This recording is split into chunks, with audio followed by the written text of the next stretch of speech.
ഇന്ന് നമ്മൾ ഉണക്ക കപ്പ കൊണ്ട് ഒരു ബിരിയാണിയാണ് ഉണ്ടാക്കുന്നത്. അതിനായി 1 കിലോ ബീഫ് വാരി പീസ് ആക്കിയത് കുക്കറിലേക്ക് ഇട്ട് കൊടുക്കാം.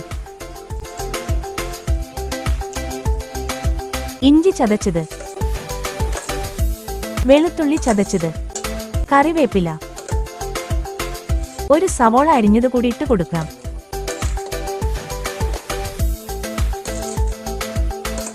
ഒരു ടേബിൾ സ്പൂൺ ഉപ്പ്, 1 ടീസ്പൂൺ മഞ്ഞൾപ്പൊടി, 2 ടേബിൾ സ്പൂൺ മല്ലിപ്പൊടി, 2 ടേബിൾ സ്പൂൺ മുളക് പൊടി, 1 ടേബിൾ സ്പൂൺ ഗരം മസാലപ്പൊടി. ഇനി സ്റ്റൗവിൽ വെച്ച് പൊടിയുടെ പച്ചമണം പോകുന്നതുവരെ ഒന്ന് മുപ്പിച്ചെടുക്കാം. ഇനി ഈ പൊടി കൂടി കുക്കറിലേക്ക് ഇട്ട് കൊടുക്കാം. 1/4 കപ്പ് വെള്ളം കൂടി ഒഴിച്ചു കൊടുത്ത ശേഷം നന്നായി കൈകൊണ്ട് ഇതെല്ലാം തിരുമിയെടുക്കാം. അതിനുശേഷം അരമണിക്കൂർ നേരം റെസ്റ്റ് ചെയ്യാൻ വെക്കാം. ഇനി നമുക്ക് ഇത് 6 വിസിൽ അടിക്കുന്നതുവരെ നന്നായി വേവിക്കാം.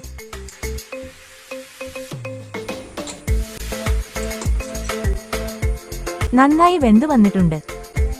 ഇനി ഒരു പാൻ ചൂടാക്കി അതിലേക്ക് അരമുറി തേങ്ങ ചിരകിയത് ഇട്ടുകൊടുത്ത് നന്നായി വറുത്തെടുക്കാം.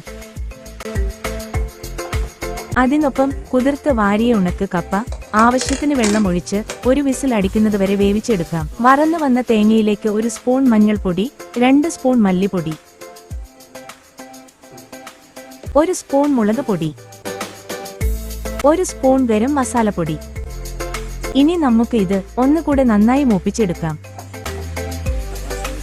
ആറിയ ശേഷം അരപ്പ് നന്നായി അരച്ചെടുക്കാം.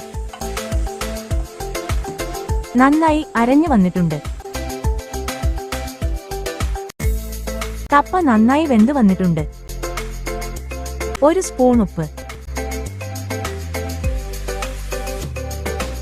ഇനി അരപ്പ് കപ്പയിലേക്ക് ചേർത്ത് കൊടുക്കാം.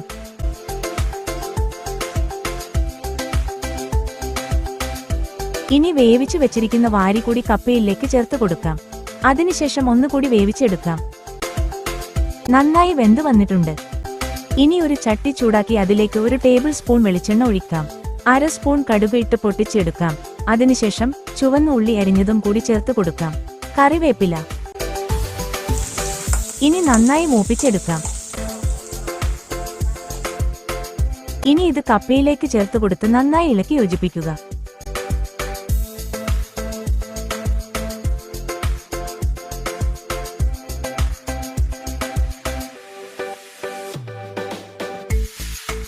ഇനി ഇത് പ്ലേറ്റിലേക്ക് സെർവ് ചെയ്യാം. കപ്പ ബിരിയാണി തയ്യാറായിട്ടുണ്ട്.